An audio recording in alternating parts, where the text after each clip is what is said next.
Have you ever wondered what it's like to become a hostage to your own creation? Imagine that you've created something so perfect, so alive and captivating, that it begins to displace you from reality. Those around you stop seeing you as a man, a doctor, or a thinker.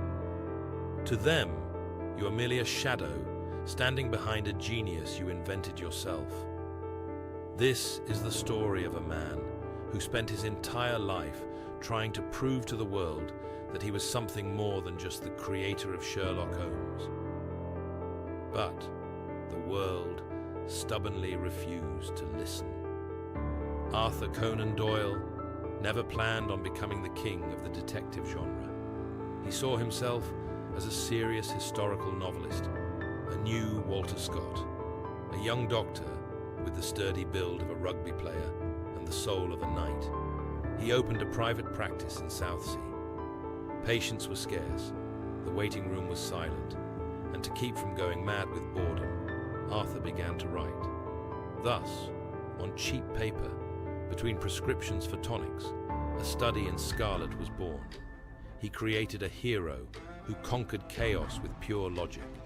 Holmes became a sensation. London demanded more. Readers believed the detective from Baker Street actually existed, inundating the author with letters begging him to find missing relatives or stolen jewels.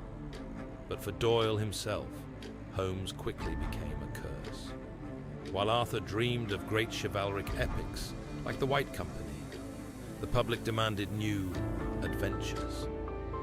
He felt that this calculating, cold thinker was draining his creative lifeblood, turning a serious writer into a mere craftsman at the service of mass demand. "He takes my mind from better things," Arthur complained to his mother, and in 1893 he decided on murder.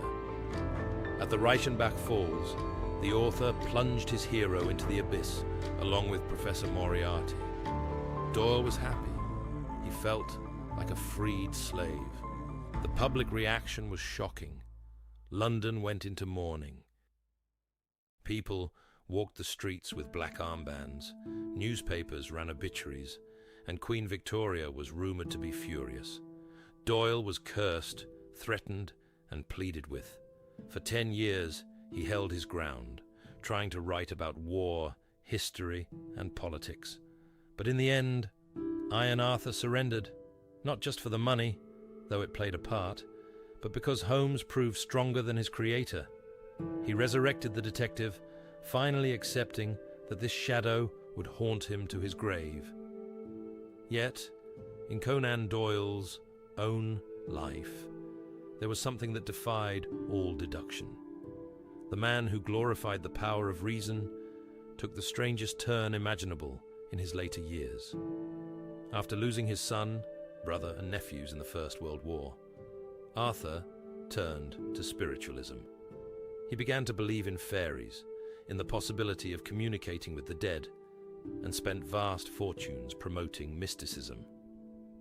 The creator of the most rational hero in literary history transformed, in the twilight of his life, into a prophet of another world.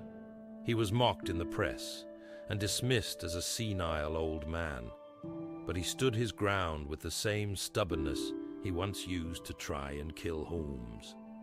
Arthur Conan Doyle died in July 1930. Carved upon his tombstone are the words, "Steel true, blade straight." He was the embodiment of a Victorian gentleman, honest, brave, and endlessly searching.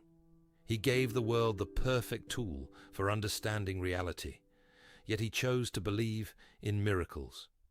We remember him as the father of the great detective. But behind Holmes's pipe and violin, there was always a man who simply wanted to be loved for his own unfictional